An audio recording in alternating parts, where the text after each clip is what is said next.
Bienvenidos a UX al Suave. Este podcast es traído por Sueven Agency, la agencia especializada en experiencia de usuario. Bienvenidos a UX al Suave, un espacio donde hablamos sobre diseño de interacción en español y sin presiones. En el capítulo de hoy tenemos a Ana María Montero, Senior UX Designer de Landscout, en este capítulo número 3. Hola Ana, ¿cómo estás? Hola Paco, súper acá, encerrados, pero bien, con diseño creo. Ok, cuéntanos, ¿quién es Ana María Montero? ¿Cómo inició en diseño? ¿Cómo conoció lo que es diseño de interacción? Bueno, eso es como, creo que el primer acercamiento que tuve a diseño como tal fue escrito. Desde pequeña me gustan mucho las historias, de hecho, acá al frente tengo, no pueden ver, pero imaginen que tengo una colección de libros y cómics y historietas y un montón de libros que hablan sobre ciencia ficción y cómo nos imaginamos el futuro. Y pues desde pequeña me ha gustado leer y creo que las historias y el lenguaje pues es como la herramienta, una de las herramientas evolutivas más chivas del humano. Creo que la capacidad de nosotros como plasmar las historias o imaginarnos o esta habilidad de especular de cómo va a ser el futuro o moldearlo, porque básicamente los diseñadores tenemos ese rol dentro de la sociedad, no solo imaginar, sino moldear. Ha venido desde pequeña y creo que hasta la fecha sigo en lo mismo, como que me emociona cada vez que va a salir un cómic nuevo o veo que algún escritor que sigo pues va a sacar un libro o que hay un estreno de una serie, como que eso me mantiene como la esperanza en el mundo y creo que mucho de lo que los diseñadores podemos hacer es imaginar cómo pueden estar mejor las cosas y cuestionárnoslas. Y desde pequeña también tengo esa costumbre de estar preguntando por qué las cosas son como son o qué tal si funcionarían de otra manera. Empecé mi formación en el Colegio Técnico Don Bosco. Empecé estudiando diseño gráfico. Ahí pues tuve la oportunidad increíble de toparme con profesores sumamente calificados. Creo que una etapa como decisiva en mi vida con respecto al diseño fue precisamente la educación técnica. Creo que es algo como un elemento muy rescatable para las personas que están como curiosas por qué estudiar o por qué inclinarse. Creo que la educación técnica es sin duda alguna, por excelencia, un motor laboral y de desarrollo del país. Entonces, si alguien tiene la oportunidad o ha tenido la oportunidad de salir de un colegio técnico, al menos sabe como la diferencia en la orientación vocacional, creo yo, por lo menos como eh, ayuda bastante como a imaginarse y a también probar en qué puedo ser bueno o qué habilidades tengo y qué puedo desarrollar más. En, en el colegio tuve la oportunidad de experimentar bastante trabajo manual, técnicas desde grafito hasta acuarelas y toda la parte manual que tal vez se ha ido perdiendo un poco. Vi mucho también como fundamentos de color, gestal, psicología. Creo que fue muy importante para mi formación tener como claros, por ejemplo, las unidades básicas del diseño como el punto, la línea, dos puntos, la distancia, ángulos y todo esto que al final hacen que uno tenga como unas bases increíbles para poder experimentar o desconstruir lo que creemos ver del mundo o nuestra perspectiva de las cosas.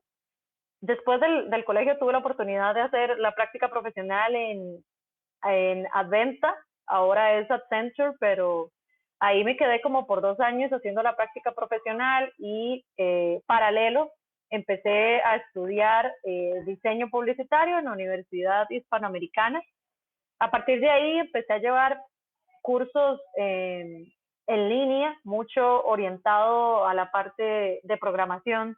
En ese momento se llamaba como webmaster, que era como una persona que dominaba como tanto el área de diseño un poco como en ese momento maquetación, no tanto programación, porque no eran personas tal vez que se adentraban tanto en el mundo de JavaScript, por ejemplo, pero sí dominaban toda la parte de maquetación como CSS, HTML, en ese momento entró como una transición fuerte entre esa figura del webmaster. Para ese momento yo había cero escuchado sobre experiencia de usuario todavía o como tal la interacción, sino que estaba enfocado un poco más en el área como visual y de cómo construir eso para la web, porque pues claro, veníamos de un traspaso de un mundo industrial a que todo el comercio y las personas tenían que tener un sitio web y veníamos de aquellos geocities horribles de los 90 a ya una comunicación más holística entre las marcas y más presencia en la web. Empezaron, por ejemplo, la aparición de Facebook, que ya era como todo un mundo en el área de redes sociales, se había que mantener consistencia también de ese lado. Entonces como que empezó a explotar nuevas figuras ahí de la utilización del recurso gráfico como tal, y pues nació como en otras compañías más grandes y tal vez de otro lado del occidente, esta figura del diseñador ejerciendo otros roles, que quizás es donde yo siento que todavía acá, al menos en Costa Rica, nos falta explorar, porque precisamente se sigue tal vez viendo esa etapa del diseñador o ese rol meramente visual, que realmente es como una equivocación. Digamos que las grandes compañías tienen estos grandes diseñadores que son pseudogenios que se inventan, claro, siguiendo metodologías y procesos súper complejos y añadido a la investigación súper profunda, productos que a nosotros nos parecen de la nada o nos inventan necesidades y todo este nuevo imaginario que está ahí presente. Y precisamente en Costa Rica tenemos todavía como esa ausencia de estos roles de diseño que hasta el momento se habían como explorado. Luego de la universidad seguí estudiando, tuve la oportunidad de entrar a Brain Station y a la Academia 404. Recuerdo que Brian Salazar, el de la academia, había sido mi antiguo manager en una agencia en la que trabajaba paralelamente al estudio y todo, y pues con él tuve la oportunidad como se dice, travesear o inclusive explorar tecnologías emergentes hace como que 6, 7, 8 años en su momento, como el Kinect, el Makey Makey y cosas ahí como más de makers, y fue esa curiosidad con él en el que yo empecé como a notar de que efectivamente había como un lazo muy estrecho entre idear, construir y tomar la tecnología como un medio, pero no como el fin, sino ver este otro rol, esta otra cara del diseño, que quizás desde mi perspectiva de diseño gráfico, puntual, o la rama visual del diseño, yo no había podido explorar antes. Ahí, por dicha, empecé como a mudarme hasta ese otro lado. Ya tenía un poco de experiencia desde a venta en HTML, CSS, empecé a llevar clases en Sempotec de JavaScript específicamente. Después tomé la decisión porque creo que en algún punto uno llega como a tener demasiada información, demasiados frameworks o cosas pasando, y creo que todos en algún momento nos hacemos la pregunta de que, y me tengo que hacer programador o qué hago en este punto para crecer yo como diseñador o qué camino tomo. Pues creo que en este momento crucial, digamos, de la era digital, en algún momento el programar, si no es que ya debería ser una necesidad, digamos, más de lógica, de la parte del razonamiento eh, del humano. O sea, así como fue necesario aprender a comunicarnos por la lengua escrita y oral, creo que pues el programar más adelante va a ser una parte súper elemental de nuestras vidas y que no debería como tomarse como a la ligera. Sin embargo, sin perder el rumbo de que el diseño es pues un área en la que no necesariamente necesitamos tal vez el skill como tal, pero a verlo como desde afuera sí es necesario, o sea, sí creo que se necesita y obviamente ahí como que apalanca otros skills como de lógica, de pensamiento estructurado y síntesis, como otros skills que son completamente necesarios para el diseñador. Entonces, para cerrar como la idea del estudio, adicional a estos cursos de RainStation, empecé como a certificarme, por ejemplo, Google Analytics, y ya ahí entré como a un mundo de métricas y de cómo empezar ahí con minuciosamente medir todo, al darse cuenta que en la web precisamente cada píxel cuenta. Empecé a explorar como ese mundo de métricas también y pues obviamente enfocado también al testing, a las métricas como tal, de que yo mido lo que estoy haciendo en mi producto y puedo medir reacciones, puedo medir sentimientos, puedo medir la capacidad que tengo yo de reiterar los errores que he cometido dentro de un producto y pues es un mundo enorme también, pero es fascinante, creo yo, porque todo es como muy exacto y creo que dentro del diseño gráfico a veces eso no se explora tanto como el área matemática o supermétrica del diseñador también, que sí existe, no es que no está o que no es un papel que no nos toca, al contrario, son estos roles que hay dentro del diseño súper diferentes. Y ya después de llevar estas certificaciones, empecé a certificarme con IDEO en Human Centered Design. Adicional a esto, empecé como a llevar certificaciones cortas de storytelling, inclusive tuve la oportunidad de ser educadora en 2 universidades de acá de Costa Rica. Ayudé un tiempo junto con Ana Dom en la Veritas, luego de ahí me pasé a la creativa por razones de educación propia. Actualmente me encuentro estudiando un magíster en diseño avanzado en la Universidad Católica de Chile y tuve que dejar de dar clases porque quiero dedicarme al menos estos 2 o 3 años, lo que dure la maestría, en aprender más cosas para no solo personal, sino que también en esta labor educativa del diseño y la disciplina, poder aportar dentro del país en este montón de déficits educacionales que tenemos en cuanto al diseño. De hecho, eso es lo importante aquí de recalcar, ¿verdad? El UX Design funciona para todos y es importante para cualquier tipo de rama, ¿verdad? No necesariamente tenés que venir de diseño como venimos todos, ¿verdad? O de arquitectura como viene Danilo, sino puedes ser UX Designer desde cero. No necesariamente tenés que tener una carrera en diseño. Ahora, esto es lo grandioso del diseño de interacción, que si buscas información en universidades, casi, bueno, acá en Costa Rica, no sé, en el resto de Latinoamérica, casi no hay como una carrera que te lleve a un título de bachiller en diseño de interacción, sino más que todo es diseño de producto o diseño industrial y después sacas una licenciatura. Entonces eso es el camino como realmente formal, el único que existe acá en Costa Rica. Pero de hecho, el camino que la mayoría hemos seguido es exactamente ese: cursos, cursos libres, cursos en línea, ¿verdad? Y eso es lo interesante, que cualquiera puede aprender de cero. Ahora, cambiando de tema, ¿qué tan difícil es diseñar sistemas de mapas o como vos lo llames?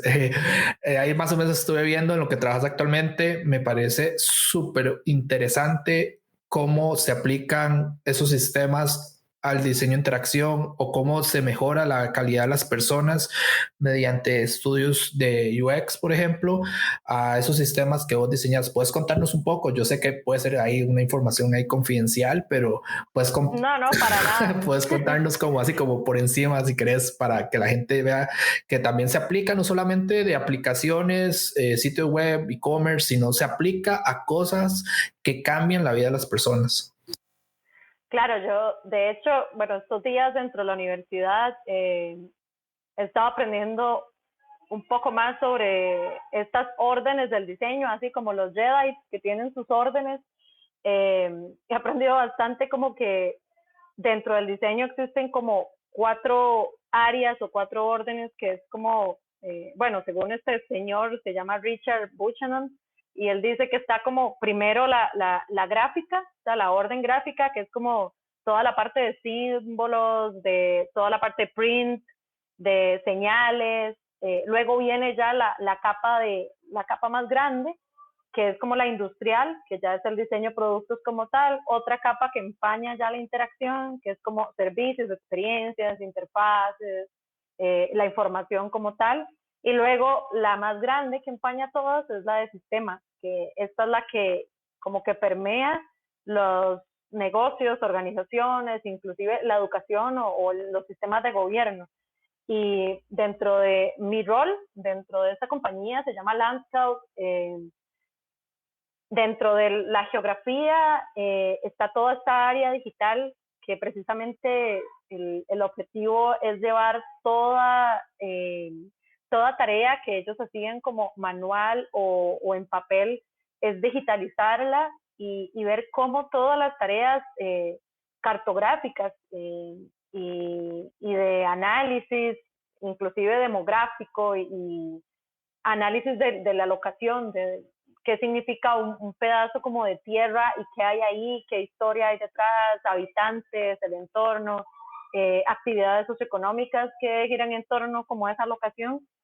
Y todo esto lo digitalizan y lo convierten en lo que se llama sistemas de información geográfica, que es como GIS, de las siglas en inglés.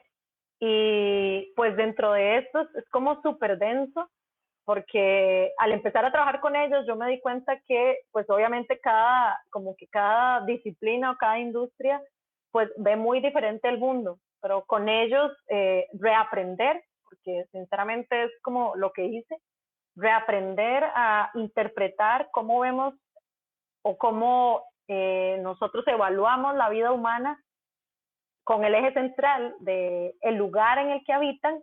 Pues es como casi que una nueva metodología, porque en diseño es como, ok, el ser humano es el centro, pero para los geógrafos es como, ok, está el ser humano, pero ese ser humano habita en un pedazo de tierra y, como por poner un ejemplo, ese pedacito de tierra tiene una historia, viene desde civilizaciones antiguas, tiene minerales, y pues eso rige todo como va a ser total el estilo de vida de esos humanos en ese entorno. Eh, Inclusive las zonas demográficas inclusive van a regir y van a decir cómo esos humanos van a interactuar, a vivir, cómo van a vestir, qué van a hacer, qué actividades. Entonces es como no sé, es como un renacer después de aprender todo el montón de información que podemos sacar de un mapa.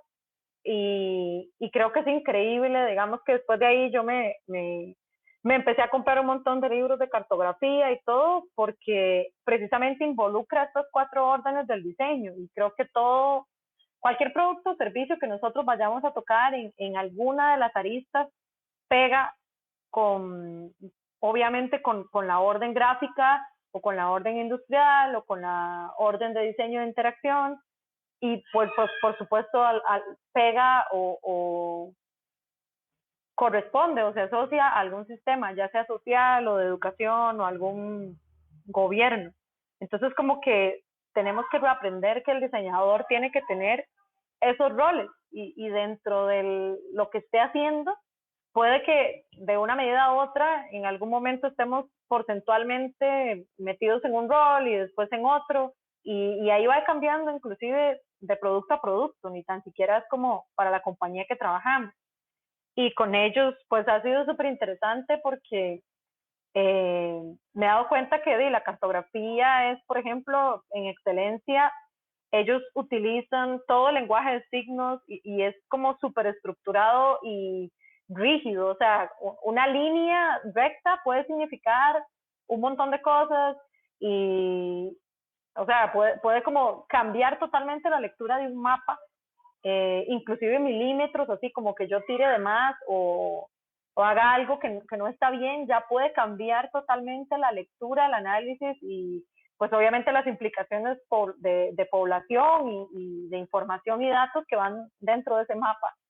Pero es una forma increíble visual de consumir información, porque no es lo mismo que a nosotros nos den un set de datos ahí en Excel o en lo que sea y nos digan, interpreten lo que ustedes están viendo en un Excel, pues nosotros como humanos no estamos hechos así como para interpretar una información o para tomar una decisión basada tal vez en números, en columnas y filas, pero es muy diferente si esos datos se procesan y se nos enseñan dentro de un mapa.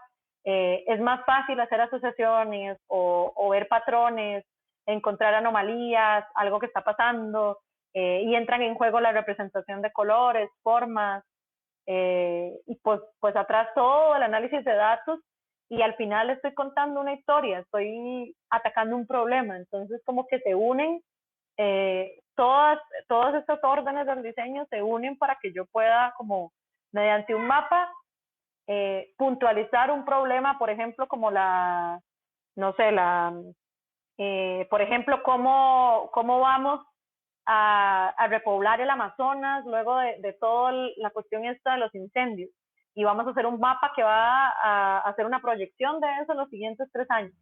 Es un problema, yo estoy contando una historia, el mapa es una herramienta visual que me permite a mí digerir rápidamente, hacer conexiones, tomar decisiones, predecir comportamientos, atajar errores. Entonces, como que ha sido un mundo increíble de explorar.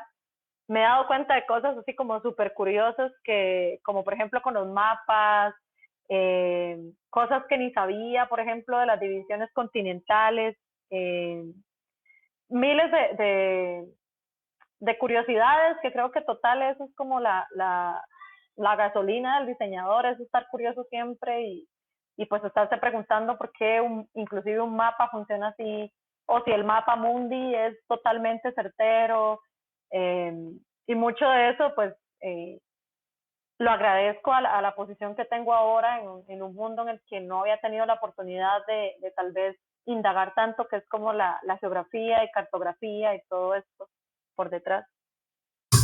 Meto la cuchara un poco ahí, ¿verdad? Yo estuve viendo un video hace un tiempo de The Verge, que se llama, de una división que se llama Borders. Y entonces hablaban que el mapa que utilizamos en las escuelas y en todo lado, la escala que tiene los países hace que Estados Unidos sea más grande de lo que realmente es. Y que África en realidad es muchísimo más grande de lo que viene representado. Entonces yo me quedaba como, wow, o sea, hacen que la gente, de hecho, metiendo en user experience, experiencia de usuario, lo seguimos diciendo en inglés, aunque queramos tropicalizarlo. Acá la experiencia de usuario, lo que han hecho las escuelas durante muchísimos años es hacer pensar a las personas que vivimos en América, no solo Estados Unidos, sino en América en general, que Estados Unidos es enorme y que África es la cuarta parte de lo que es América. Entonces uno es como, uy, sí, no sé qué tan grande es África. África es como Texas y Texas para la derecha, ¿verdad? Pero cuando ya lo ves, no me acuerdo el nombre, yo ahí sí quedo totalmente mal, no me acuerdo el nombre del otro sistema de mapa que hay, que es el que representa totalmente la escala real. Yo me quedé así frío de pensar, mira, África es enorme, África es como súper grande y es casi igual de grande que Estados Unidos, ¿verdad? Sí, es que ellos lo llaman como proyecciones, se llama como proyecciones como mercador, se llama. y eso es un sistema, pero hay millones y hay sistemas europeos y de hecho inclusive China tiene su propio mapa mundi y China, digamos, en su mapa mundi, China está en el centro del mundo. O sea, que es un mapa totalmente diferente al que nosotros tal vez acá conocemos y las medidas son desproporcionadas y pues es súper interesante. De hecho, me he llegado a ver documentales y todo de cómo lograron ellos literalmente hacer la proyección plana de la Tierra y ellos explicaban que dentro de ese sistema Mercator era como pelar una mandarina, o sea, literal cuando yo pelo como una mandarina y luego estiro la cáscara y es súper chiva porque sí, pues creo que una habilidad así como invaluable de cualquier diseñador es la observación hacia la naturaleza. O sea, yo, bueno, como diseñadora y como persona, la respeto mucho porque creo que de ningún humano ni tan siquiera puede como compararse ni hacer loco con lo que ya naturalmente está predispuesto. Pero si uno observa bien, tal vez, cómo funciona el crecimiento, por ejemplo, de una planta, o por ejemplo esto, de que la proyección del mapa, porque la Tierra es redonda, como pelar una mandarina y luego estirar la cáscara, así empezaron a hacer las primeras proyecciones del planeta Tierra. Y pues es pura observación de lo que nos rodea, como volver al origen y esa capacidad de tener paciencia, de captar los patrones, de poder ver cambios diminutos a lo largo del tiempo. Esas habilidades son chivísimas y pues total a veces decimos, sí, claro, es que hay que ser cartógrafo o hay que ser geógrafo para hacer esto. Y pues no, ellos también están utilizando una habilidad que compartimos, que es la observación y la precisión al proyectar. De hecho, sí, eso es un buen punto. Es cómo proyectamos, ¿verdad? Y cómo me imagino que las personas que diseñaron los mapas dijeron, ok, ¿cómo lo va a usar la gente? Y mira, vamos a hacerlo así. Yo sé que hay un tema político también de trasfondo, no es tanto de cómo lo usaban las personas, sino hagamos que China sea más grande, hagamos que Estados Unidos sea más grande, porque es un tema más político, ¿verdad? Pero bueno, es interesante escuchar cómo se adapta el diseño de interacción a sistemas o a productos, ¿verdad? Que para las personas normales como yo, que no sabemos de mapas casi nada, eh, vemos mucho cómo vos, como diseñador de interacción, cambiaste sistemas o hiciste cambios basados en cómo la gente necesita utilizar ese sistema de mapas, ¿verdad?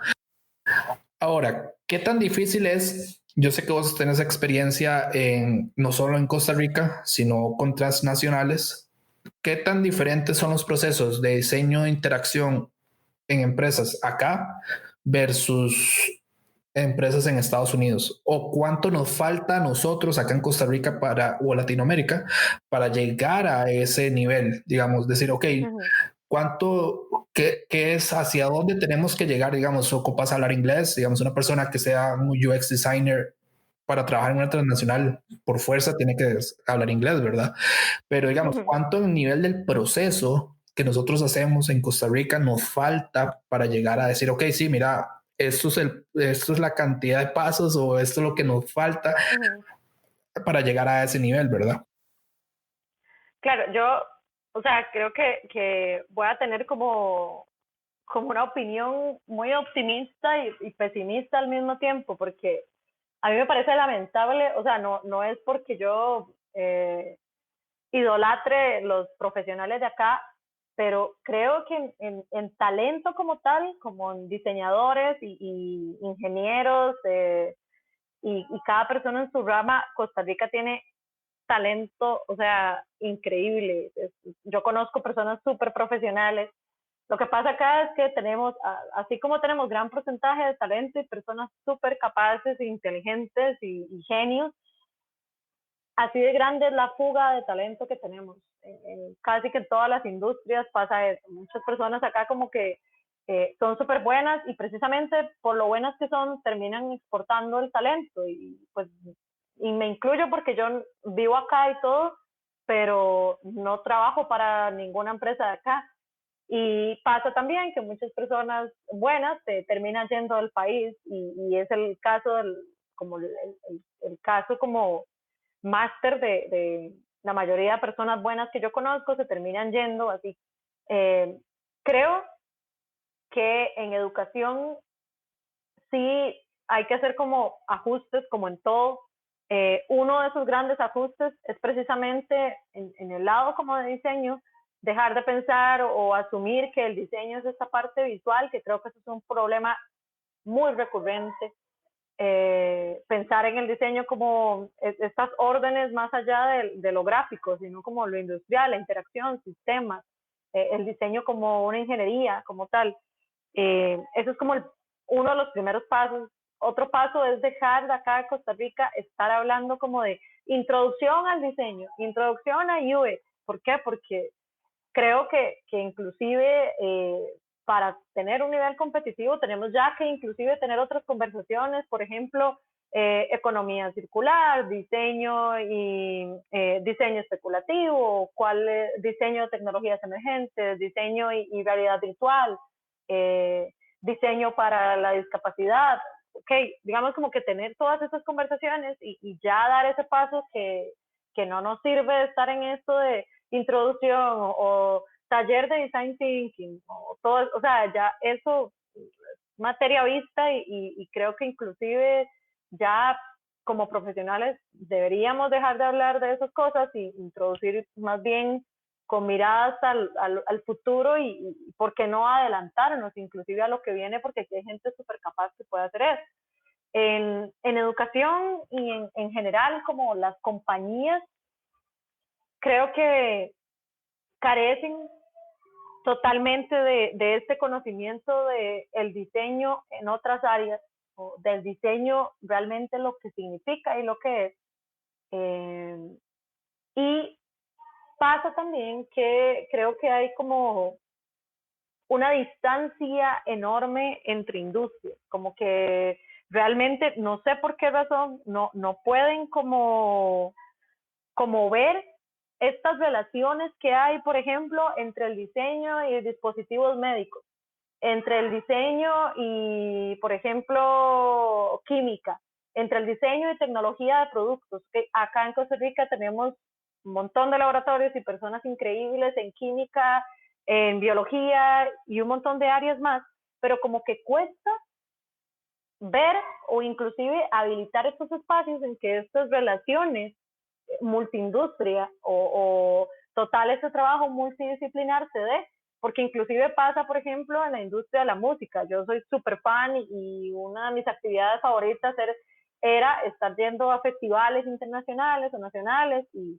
pues mucho de lo que soy y mi ser es en gran porcentaje la música, pero cómo cuesta que acá al menos en Costa Rica, inclusive la industria de la música, vea esas conexiones, por ejemplo, en un tema que estábamos hablando hace unos meses, inclusive con Diego Marín, que es una persona que yo estimo mucho, un súper diseñador de acá del país, en cómo ver el diseño y la música como en diseño de interfaces. No solo, por ejemplo, que ya toda la industria de la música también ya se digitalizó, entonces ellos trabajan mucho de cómo emular tecnologías del sonido para grabaciones, ahora que todo el mundo tiene sus estudios propios en la casa, cómo llevar toda la parte análoga, por ejemplo, de amplificadores al entorno digital, y todo esto lleva a esta construcción, pero creo que estamos como todavía acostumbrados a esperar productos, no a desarrollarlos. Como que no sé si es por pereza o por un sesgo ahí como súper construido fuerte de que los productos los tenemos que comprar e importar de Estados Unidos o de Europa, pero como que nos cuesta vernos todavía como en Costa Rica desarrollando, por ejemplo, sus propias guitarras, o Costa Rica desarrollando sus propios plugins, sus propias plataformas, ¿por qué no? Su propio Zoom. Inclusive esto serviría montones para la política pública, porque la gestión de datos, cuando los softwares son producidos dentro del mismo país, pues habilita un montón de gestiones, licitaciones y acelera, pues total que la economía, tanto en privado y en público, vaya creciendo paralelamente, pero totalmente creo que es cuestión de abrir la mente y ver estas relaciones, así como diseñador puedo yo habilitar, por ejemplo, cambiar la experiencia de un gimnasio, que evidentemente ya no puede ser igual que antes. con o sin pandemia, con o sin contexto, esas conexiones las tenemos que ver, no ver el diseño ajeno o el diseño solo como un gestor de imagen, sino como el diseño en ese empuje de la sociedad, digamos, porque al final es como la imaginación de cómo va a funcionar nuestra sociedad, digamos, y en eso creo que es súper chiva de revisar, por ejemplo, yo al menos soy súper fan de Alan Moore y desde Watchmen o, por ejemplo, en V de Venganza, que Alan Moore escribió en sus cómics hace muchísimo, en V de Venganza ya había inclusive predecido que las cámaras de vigilancia iban a estar en todas las ciudades y 10 años después es lo que vemos. Entonces como que todo el rol del artista y de la persona que crea está en eso. O me quedo como un espectador o tomo y asumo el rol de estar creando y produciendo para el bien de otras personas y porque sencillamente eso es como mi pasión o es como dicen los japoneses, mi ikigai, que es como la pasión y para lo que soy bueno juntas, digamos. ¿Podrías explicar un poco más? Yo sé que, bueno, yo conozco el término porque así lo tuve que buscar. El de diseño especulativo. Así, en tus palabras, ¿qué es? Y por qué es importante que ya la gente vaya escuchando el término, porque pareciera que va a ser el futuro. A lo que leí, va a ser el futuro. Entonces, para que expliques más o menos qué es el diseño especulativo, para que la gente conozca el término. Claro, digamos que no es algo nuevo, sino que viene de un montón de olas, por ejemplo, de cómo nosotros imaginamos no solamente el futuro, porque inclusive cuando yo empecé como a estudiar o a leer más sobre el diseño especulativo, claro, cuando a uno le dicen cuando le dicen a uno diseño especulativo, uno piensa obviamente que ese es el futuro, y ya, entonces empieza tal vez con el sesgo de que se va a ver todo futurista o que son como todo arraigado a la tecnología y no, o sea, es intervenir en la metodología teniendo, por ejemplo, en cuenta lo que estoy diseñando ahora, pero tomando en cuenta lo que ellos llaman dos tipos de futuro, que es como el futuro cercano, que es de aquí a unos 5 años, y el futuro lejano, que es de 15 a 20. O sea, que cualquier diseño que yo vaya a hacer tome en cuenta estos dos tipos de futuros, eventos posibles como probables o preferibles, y eventos inclusive inesperados, por ejemplo, la situación de la pandemia, y esto no es nuevo, ¿okay? La humanidad ha pasado por estos ajustes, digo yo, como de recursos varias veces. Digamos que es interesante, por ejemplo, estudiar, por ejemplo, la peste negra. Cuando pasó exactamente, dio un giro totalmente de la era industrial y cambiamos hacia eso. Y precisamente ahora, otra vez, una pandemia nuevamente, no es que es un patrón o que vaya a seguir pasando, pero no es por coincidencia en la que pasamos de nuevo a una era totalmente digital. Entonces, como que estos son catalizadores o eventos del futuro que nos van acelerando cómo imaginamos o cómo percibimos nosotros el mundo y qué necesidades vayan a tener.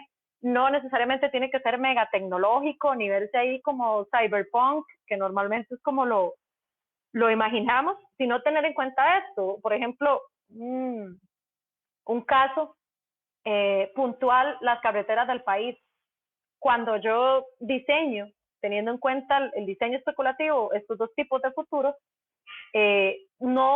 no solo incluye el presente, que fue lo que pasó como con ciertas carreteras del país, que en su momento, cuando los arquitectos o las personas que idearon los planos e hicieron todo el trabajo de construcción, dijeron, sí, es que en esta carretera pasan 2 carretas, listo, pero nunca nadie se tomó la molestia de pensar, sí, pero estas carreteras tienen que construirse en miras de que en 5 años la población va a crecer un 10%, y en 5 años vamos a tener autos, digamos, o al menos decir, vamos a tener el doble de autos que tengamos ahora.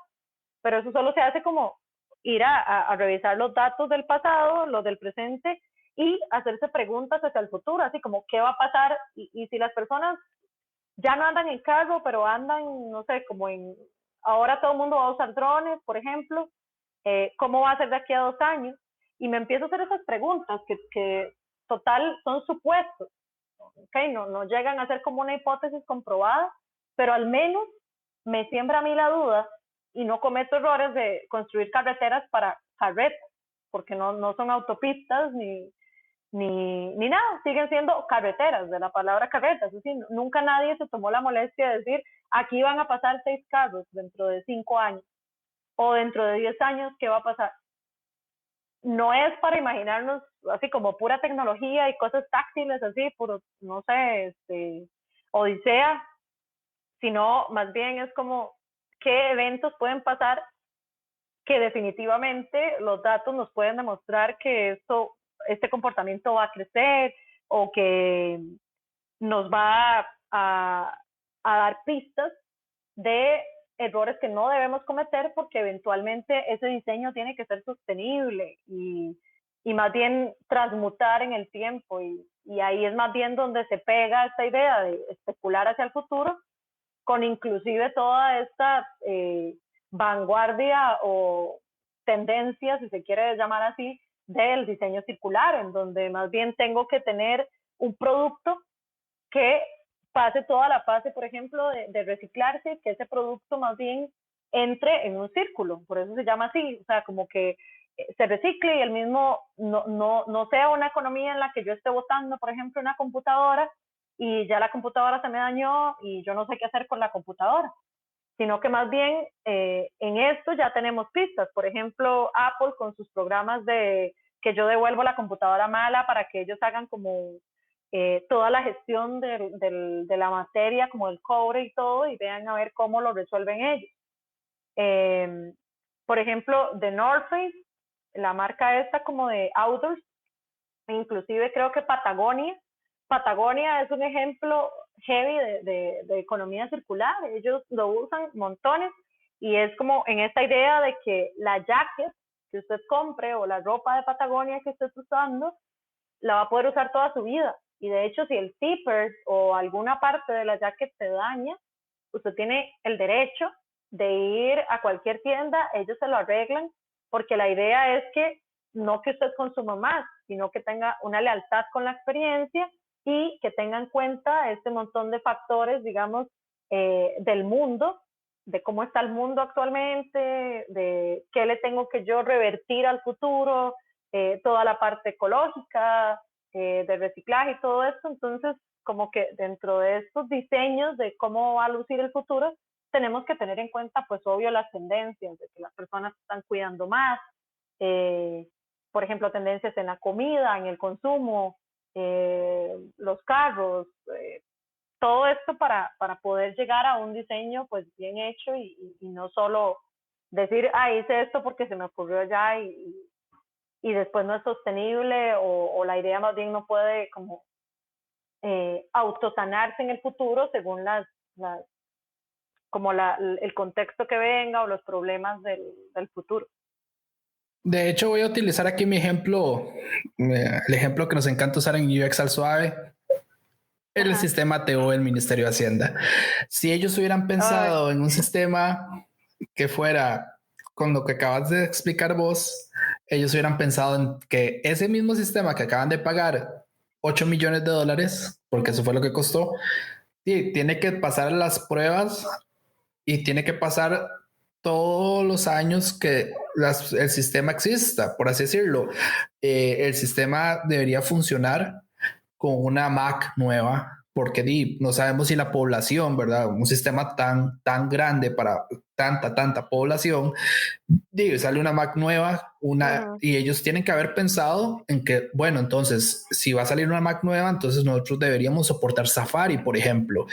Las personas que utilizamos Mac sabemos que ATV en Mac es un infierno, porque ellos nunca pensaron que existen personas que utilizan sistemas Apple, por ejemplo, o vamos a ponerlo así, y pasa algo en el mundo y los teléfonos táctiles ya no son la moda, y si no sería otro tipo de sistema por voz, por ejemplo, y entonces el sitio de Hacienda, tras que solo funcionan computadoras, una persona que solo tenga un dispositivo móvil no lo puede utilizar y no puede crear facturas, no puede crear su cierre contable, no puede crear nada sin tener que pagarle a un contador, aunque el servicio se pensara para cualquier ciudadano de este país, ¿verdad? En el caso de Costa Rica.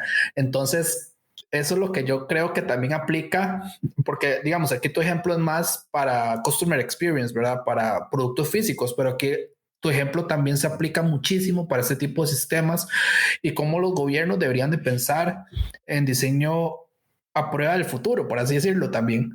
Claro. Y es esto como de tomar en cuenta y estar al tanto, por eso es como bueno leer y es otro skill, digamos, que si no lo desarrollan tienen que hacerlo. O sea, hay miles de maneras de consumir contenido, ya sea visual, por ejemplo, documentales, películas, no necesariamente y tampoco se saturen ahí como voy a ver todos los documentales de la Bauhaus y de diseño y de todas, porque no, o sea, al contrario, vean documentales y lean libros de cosas que no tengan nada que ver con diseño, porque precisamente en esa multidisciplinaridad, en ese ramo y en esos contrastes es donde salen las ideas poderosas, donde yo puedo tener una visión más amplia y pues conozco más del mundo, porque total se trata de eso. Y entre más uno lee, yo creo que se siente más ignorante y como que se va haciendo más humilde con respecto al término de conocimiento, porque sí, pues entre más lee uno, más se da cuenta que de lo que ignora, total. Entonces como que es un ejercicio constante estar leyendo sobre tendencias, sobre, por ejemplo, aparte de esto de la economía, cómo va a funcionar. Ahora viene todo este boom también de la economía de cero contacto también, que es como todo la parte de ya el dinero evolucionando, del dinero físico, la percepción, por ejemplo, del dinero que tienen los niños y las nuevas generaciones, eh, de que ya yo no necesito nada para pagar, todo el concepto de dinero tal y como nosotros lo concebíamos se cambia. Entonces es súper bueno también, como diseñadores, un ejercicio que a mí me sirve montones es cuando yo no estoy segura de algo, que creo que no lo sé y no lo puedo ni definir, o sea, irlo a buscar al diccionario, tal cual, así existe, irse a leer la definición, porque a veces pecamos de que todo mundo, inclusive a mí algo que me cae súper mal y yo trato de evitarlo, es estar utilizando palabras en inglés, o sea, prefiero ir a buscarlas en español. Aunque yo trabajé para una compañía de Estados Unidos, yo vivo acá y español es lo que hablo y pues yo tengo que tener mis argumentos en español y saberme defender. A veces una que otra vez se me sale alguna palabrilla y a mí eso me parece una polada inclusive, porque sí existe, o sea, inclusive el español en términos de retórica es súper más fuerte. Entonces a mí me ha tocado, no sé, escuchar personas decir que es que no sé cómo se dice eso en español o, a ver, ahí todo un lenguaje súper explicativo en español que nos puede servir para eh, abordar nuestras ideas, para explicar conceptos y creo que irse al diccionario y buscar, por ejemplo, a veces hablamos de qué es un insight y un insight y un insight y un insight, pero si yo le digo a alguien, defínamelo en 3 palabras o me puede dar la definición de qué es, creo que ni nos ponemos de acuerdo. Así, 3 personas con la misma educación y todo, no nos vamos a poder poner de acuerdo porque a veces pecamos de saber que conocemos esas palabras, entonces las tenemos que ir a buscar y a redefinir. Eh, Dentro de la filosofía hay una rama que se llama ontología. La ontología es el estudio de la percepción del humano sobre las cosas, o sea, como definir qué es un vaso, qué es un vaso, qué significa el vaso para el humano, o sea, de dónde nació el concepto de vaso, por ejemplo. Entonces es muy, creo yo que como fructífero como diseñadores irnos a revisar esos conceptos y de dónde vienen, porque a veces al estudiar la raíz de la palabra o el contexto en donde nació, podemos tener pistas de cómo desconstruir o desarmar. Y algo buenísimo es hacer ingeniería inversa. O sea, si yo no sé cómo hacer un wireframe, no sé hacer como un diseño, agarren así un pedazo de papel carbón y lo calcan. O sea, desarmen algo y lo vuelven a armar. Y de ahí, esa técnica de ingeniería inversa sirve montones para explorar el mundo, para que yo aprenda a ser haciendo, valga la redundancia, porque solo así como que se puede nutrir la experiencia también. Me parece súper bueno eso, porque de hecho nosotros aquí en UX al Suave hemos tratado de quitarnos eso de estar hablando en inglés, decir UX, User Experience, decir, hemos tratado de eso y de hecho a mí me cuesta mucho y he pecado de estarlo repitiendo porque yo creo que también es la mala costumbre, ¿verdad? De estar diciendo términos en inglés, engagement, que bounce rate, que aquí, que allá, ¿verdad? Y eso deberíamos tropicalizarlo. Este espacio es la idea, tropicalizar las cosas porque nosotros creemos en que la gente debería aprender de diseño de experiencia de usuario en su idioma. De hecho, nosotros estamos rifando para el 31 de octubre Link UX, pero en español. Entonces, a las personas que se suscriban en Spotify o en YouTube, nosotros vamos a estar regalando ese libro. De hecho, es curioso, nos costó muchísimo conseguirlo en español. Entonces, y yo sé que es una metodología, Danilo explicó más o menos la metodología Lean, qué es lo que conlleva, ¿verdad? Prototipado, hipótesis, repetición, ¿verdad? Pero ese libro en sí, por ejemplo, es un infierno conseguirlo en español. La mayoría de libros. De O'Reilly, para que los que no saben, O'Reilly es una de las grandes editoriales en el mundo en programación, diseño de interfaces, en diseño en general, ¿verdad? De hecho. Y entonces la mayoría de los libros de ellos no están traducidos al español. Los libros más recientes siempre salen en inglés y hasta después de 2-3 años salen en español. Entonces eso es también un tema que yo creo que en Latinoamérica nos ha costado mucho encontrar material en nuestro idioma. Claro. Y no solo encontrarlo traducido, o sea, si la traducción de toda la parte de bibliografía y todo es un tema, encontrar bibliografía publicada y escrita desde acá, peor, o sea, como que no encontramos absolutamente nada, escasos. Entonces es un área también como muy cool porque pues uno puede escribir un libro, no sé, yo hace poco tenía la idea y yo dije como, pero ¿y qué si lo hago? Pero por ejemplo tenía la idea de hacer etnografía revisando los zapatos de las personas, porque era una idea que tenía por observación, así como cada vez que conocía a una persona nueva o veía a una persona me quedaba observando los zapatos y aunque no lo crean, de los zapatos se puede sacar un montón de datos, así como que no solamente por la marca en sí, porque creo que eso es lo que menos importa, sino, por ejemplo, si una persona anda los zapatos muy sucios o gastados, eso quiere decir que la persona camina. A diferencia de alguien que ande con los zapatos súper nuevos, uno sabe o que son nuevos o que siempre andan en auto o en transporte público o algo, pero uno puede sacar como conexiones súper buenas de cosas en las que ni imagina. Entonces, ¿por qué no hacer un libro de eso? Como etnografía desde los pies, y que son súper interesantes y pues temas hablando de esto mismo de las conexiones. Por ejemplo, dentro de eso mismo, Rosenfeld Media, que también es una editorial súper grande, ellos tienen temas súper interesantes. Uno de mis libros favoritos se llama Make It So, y es realmente de ciencia ficción y diseño de experiencias.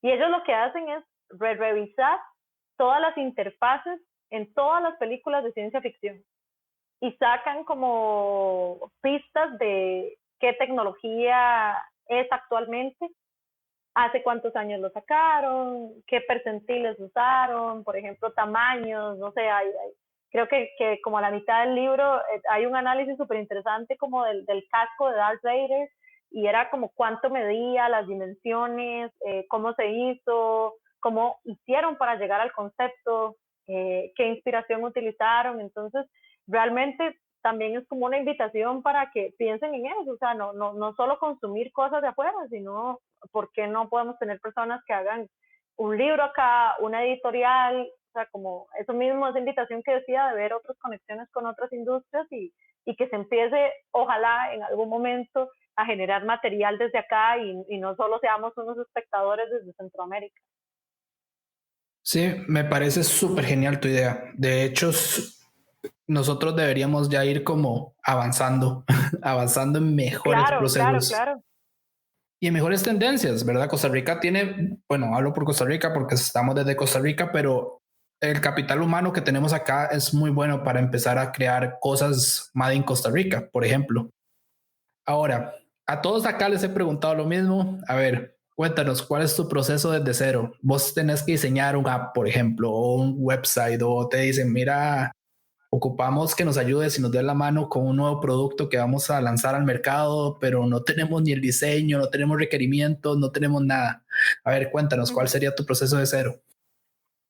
Ok, acá creo yo que sería como súper cliché decir que entraría con lápiz y papel y creo que no lo voy a hacer porque espero que todo el mundo lo haga, o sea, es como igual como materia vista, yo espero que cualquier persona que diseñe, cree o componga o lo que sea, siempre ande con una libreta y un lápiz, o sea, como que creo que eso es lo mínimo.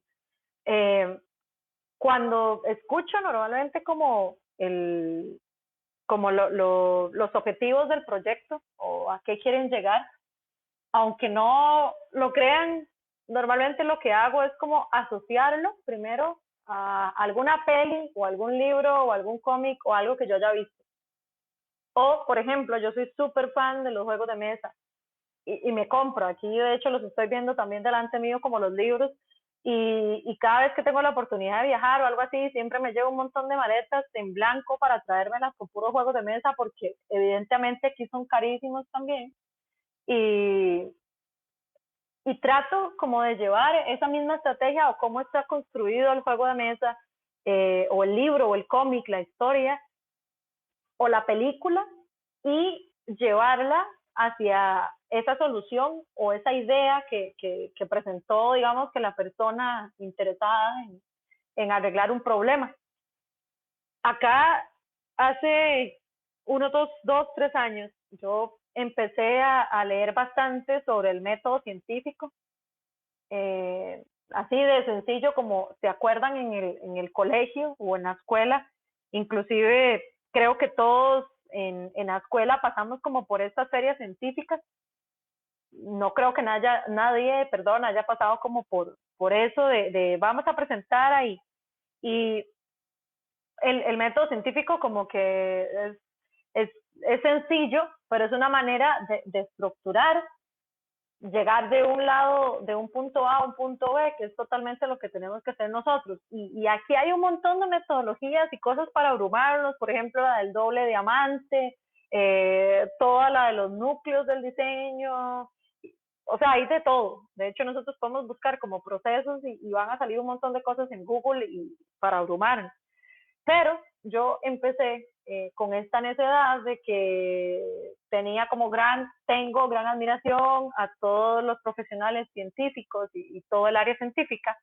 Y empecé como a ver que habían demasiadas coincidencias en cómo el método científico se acercaba a lo que hacíamos los diseñadores, al proceso como tal, que por más que no lo pinten lineal, no lo es. Eh, y si ustedes revisan el método científico, pues el primer paso es como observar, después el segundo paso es hacerse una pregunta, hacer una hipótesis, experimentar, llegar a una conclusión y presentar los resultados. Y sí, ese es el método científico a grandes rasgos, ¿verdad?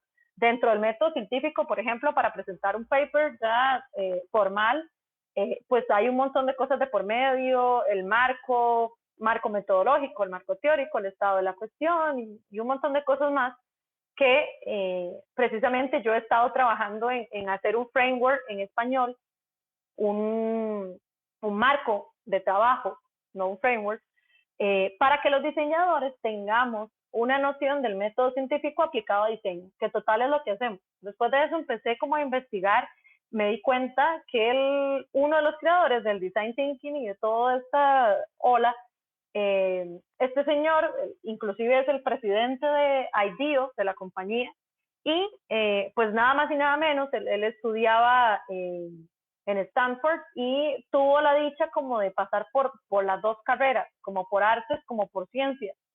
Y ahí fue donde él como que mezcló el arte como con la ciencia y pues inventó o rebrandió realmente el método científico. Hay un montón de artículos acerca de eso, de que él sinceramente como que se lo robó, y hay muchos científicos que discrepan del design thinking, porque ellos dicen que es una manera de vender el método científico con colores. Para mi criterio, creo que inclusive acá en Costa Rica eso se ha utilizado re mal. O sea, el hecho de que yo pegue un montón de post-its en la pared y cobre, no sé, X cantidad de colones por un taller de 2 horas y no haga nada, para mí eso es un robo. O sea, yo no estoy haciendo nada ahí. Y ni tan siquiera es una metodología propia ni nada. Es simple y sencillamente que estoy tomando herramientas del método científico para hacerme una pregunta. Lo más difícil y en lo que más fallan para mí compañías, nosotros mismos como diseñadores y como humanos, es plantearnos un problema y definirlo. Si nosotros no tenemos claro así como qué es lo que yo estoy resolviendo o qué es lo que necesito, pues es muy difícil llegar con una solución correcta y mucho menos imaginar. Entonces, normalmente, ¿qué es lo que pasa? Las compañías es como, tengo esta idea, es que se me ocurrió tal cosa, es que vi tal cosa y creo que podemos hacer un sitio web, ¿no? Si la tecnología al final es un fin, un medio. Una solución yo la puedo imprimir o dibujar en un papel que si es la solución correcta para el problema bien planteado, pues va a funcionar. Y lo más difícil es hacerse esa pregunta, o sea, el problema que estoy contestando. Pero esa pregunta yo me la hago, viene de la observación, al igual que un método científico. Yo observo algo que está pasando, una anomalía, detecto una necesidad, pongo atención a algo que yo creo que puede ser una oportunidad, y en eso sí tengo que tener como un sexto sentido de diseñador para afinar qué es. ¿Es un problema? ¿Es una necesidad naciente? ¿Es una oportunidad que más bien puedo volver en una innovación? Que es un tema súper delicado también el de la innovación, porque la innovación se vende como si hubiese una fórmula secreta y eso no es así. O sea, todas las ideas existen. De hecho, hay un libro buenísimo que se llama ¿De dónde nacen las ideas? Y normalmente para que yo pueda crear una idea nueva tengo que juntar dos ideas. Bueno, no es como mágico, así como que la gente llama de hágale, métale 2 kilos de UX y ya sale. No es así. O sea, es un proceso científico de observación, de hacernos una pregunta bien estructurada. ¿Qué es una hipótesis? Una hipótesis es un supuesto, pero es un supuesto fundamentado en datos, en observación que yo vi, que yo puedo como defender, no es algo que yo me invento ahí como, o peor aún, un sesgo o algo que yo creo que es, pero no tengo datos suficientes. La hipótesis es una posible, un criterio que yo ejerzo como diseñador. A ver, si yo veo, por ejemplo, que con este tema de la pandemia, que todos los niños están en la casa, y yo sé que hay un tema ahí latente del género, yo inclusive puedo por observación o por preguntar o hacer una encuesta rápida, darme cuenta, por ejemplo, de una hipótesis, que es un criterio mío, decir, las niñas están dedicando menos horas a las horas lectivas por estar haciendo labores domésticas. ¿Okay? Yo ahí observé un comportamiento, me hice una pregunta y mi hipótesis es esa. Las niñas están dedicando menos horas a las clases por estar haciendo más labores domésticas porque ahora hay que hacer más en la casa. Luego experimento. ¿Cómo experimento? Pues hay un montón de recursos para hacer investigación y hay instrumentos, encuestas, por ejemplo, estudios de campo, y todos los instrumentos de investigación que como diseñadores nosotros tenemos. Después de ahí llego a una conclusión y digo, sí, mi hipótesis es cierta o no. Ok, sí, las niñas efectivamente están haciendo más labores domésticas durante la pandemia, la hipótesis es cierta. Y de ahí presento los resultados. Ana, ¿por qué dice usted que las niñas? Ok, yo entrevisté 5 niñas, entrevisté 5 papás, fui a hacer estudio de campo, mandé estas encuestas por video, estos fueron los datos. Ok, ya ahí yo sí tengo una hipótesis comprobada, o sea que tengo todo como el ciclo del método científico, pero ya yo ahí lo que me estoy asegurando es de que el problema existe antes de llegar con soluciones. Ahora sí, ya sabemos que el problema existe, que es tangente, que está ahí, que las niñas efectivamente no están yendo a lecciones. Ahora sí, pasemos a la parte de cómo podríamos disminuir las labores domésticas en las niñas. ¿Cómo podríamos ayudar a los papás para que distribuyan las tareas del hogar? ¿Cómo podríamos? Y ahí vamos cambiando el enfoque, pero es muy diferente llegar con la solución primero, con supuestos del cliente, con supuestos del diseñador, con sesgos de todos los humanos, porque es muy difícil ponerse de acuerdo si no tenemos comprobada la hipótesis que nosotros nos planteamos, que es ese criterio basado en una problemática que observamos. Y eso pues se lo debemos totalmente al método científico. De hecho, yo estoy trabajando en un proyecto personal que es como montar todo este framework y marco de trabajo desde el método científico más estructurado, que a mí me ha servido montones inclusive para la educación, haciendo la salvedad de decirle a los científicos que muchas gracias por dejarnos tomar una herramienta de ellos y no rebrandearla, porque eso no está bien, y empezarla a utilizar para estos fines de investigación, que total es ideación y nos sirven para plantear un problema, y de ahí las soluciones creo que vienen solas, y como que es más sencillo ya después de ahí prototipar y todo lo que nosotros como diseñadores tenemos que hacer, pero definiendo bien un problema, que para mí es como lo crucial, y a eso le agradezco mucho haber hecho este descubrimiento. Yo estoy trabajando unas tarjetas tipo las de Method Kit o estas que existen, las estoy trabajando junto con Chus, que es un ilustrador de acá de Costa Rica buenísimo, y las tarjetas están como eh, basadas en este método científico, y tiene ahí como una inspiración en Frankenstein, como el monstruo, por ser toda la parte científica, y como una oda a Mary Shelley, que fue como la primera mujer que inventó la ciencia ficción de paso, y era científica y escritora, y hizo toda esta parte de la ciencia ficción posible. Entonces ahí las estoy haciendo, espero pronto terminarlas y terminar ese proyecto, y que pues esté en español, que sirva para conocer más sobre la aplicación del método científico al diseño, y que ayude a aclarar estas dudas de por dónde empiezo, y básicamente eso es como mi proceso, digamos. Buenísimo, excelente. Sí, un proceso súper completo, digamos.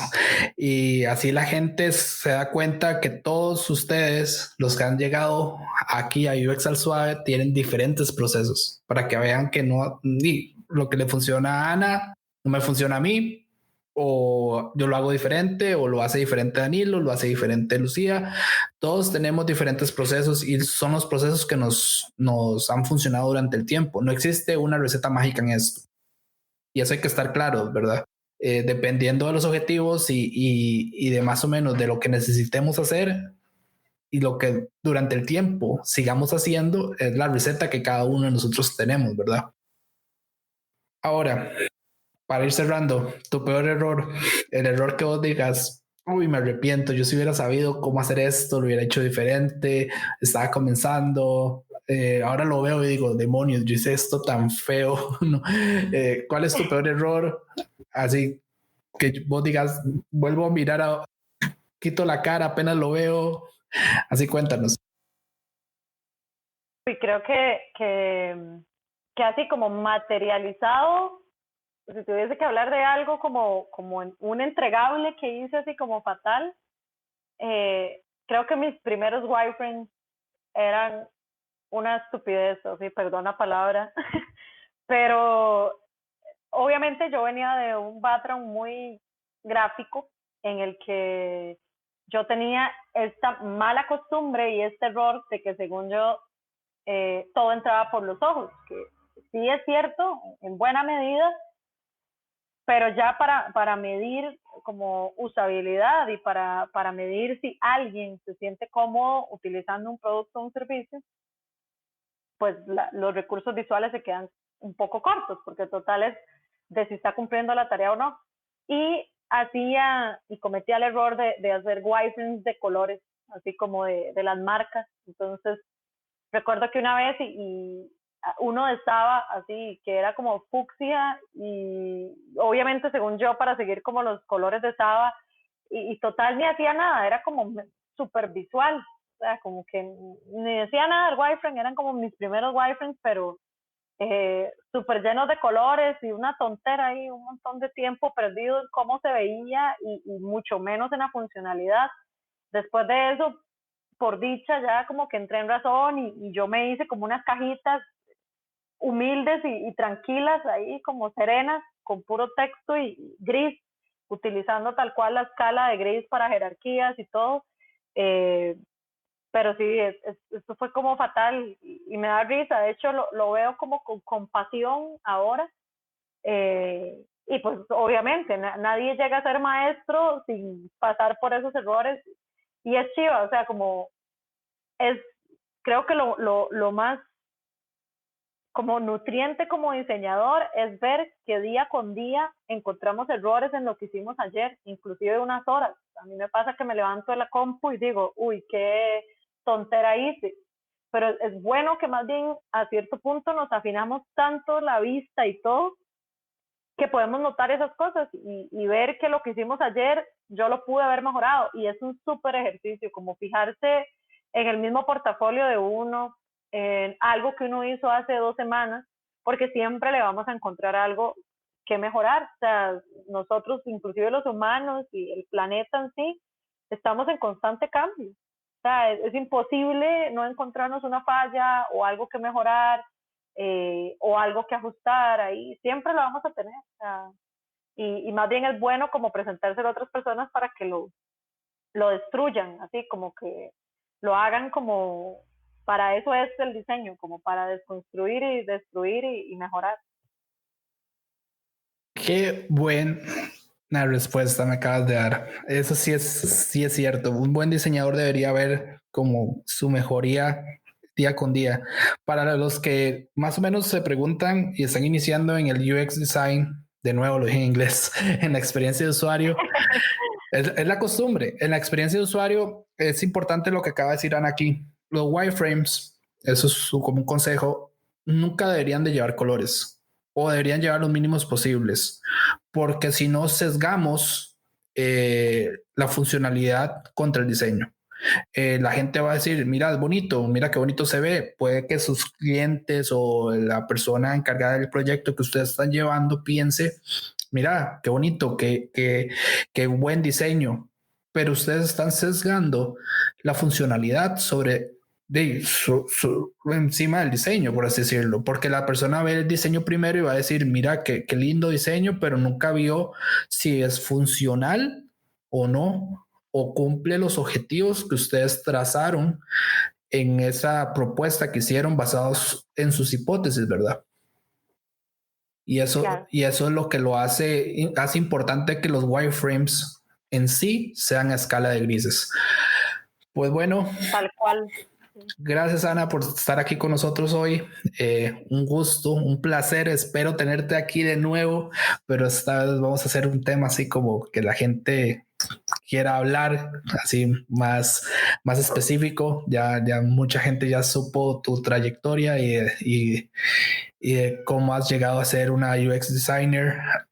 Y de nuevo, darte las gracias. Las puertas aquí están abiertas cuando quieras.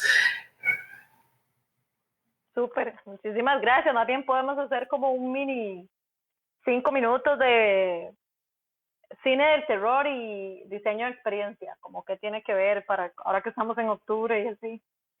Pero cuando quieran y muchas gracias por la invitación. A mí me encanta compartir, creo que todo el conocimiento que uno comparta se devuelve, entonces es como una buena salida y entrada de energía para todo el mundo.